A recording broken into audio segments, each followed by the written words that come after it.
Let's get right into the story, because this is a developing situation that's shaken not just the people of Idaho, but the entire country. If you're just tuning in, here's what we know so far about the active shooter situation near Coeur, Alene, Idaho, where firefighters were ambushed while responding to a brush fire. According to multiple sources, including local law enforcement and national news outlets, on the afternoon of June 29, 2025, firefighters from 3 different engines were called out to Canfield Mountain, a natural area on the eastern side of Coeur, Alene, to battle a brush fire. But as they arrived and began their work, something horrific happened. They were ambushed by at least one gunman, who opened fire on them with what's been described as high-powered rifles. Now, the details are still coming in, but we do know that 2 firefighters were killed in the attack.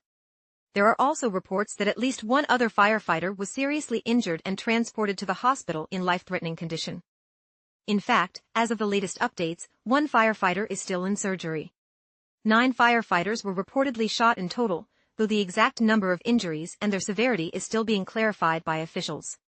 But here's what makes this situation even more alarming. Authorities believe this fire may have been set intentionally, as a trap to lure in first responders. That's a tactic that's unfortunately been seen before in other tragedies, but it's something you never want to hear about in your own community. The shooter, or possibly multiple shooters, remains at large. Law enforcement is actively engaged, with reports indicating that police themselves are under sniper fire as they try to bring the situation under control. The Kootenai County Sheriff's Office has described the scene as extremely dangerous, with gunfire coming from multiple locations. The sheriff himself said, if these individuals are not neutralized swiftly, this could potentially evolve into a multi-day operation. Residents in the area have been told to shelter in place and avoid the vicinity around Canfield Mountain, Hayden Lake, and nearby roads. Emergency alerts have been sent out, and the FBI has been called in to assist with tactical and operational support. Now, let's talk about the impact on the community. Coeur d'Alene is a city of about 56,000 people, right near the border with Washington state. It's a place where people generally feel safe, and incidents like this are almost unheard of. In fact, one longtime resident, 80-year-old Linda Tiger, told the BBC that she's lived there for nearly 30 years and has never seen anything like this. She said, this has never occurred here, but also pointed out that it shows how no one is exempt from this kind of tragedy. Local and state leaders have also weighed in. Idaho Governor Brad Little called it a despicable direct attack on our courageous firefighters and urged everyone to stay away from the area so law enforcement and first responders can do their jobs safely.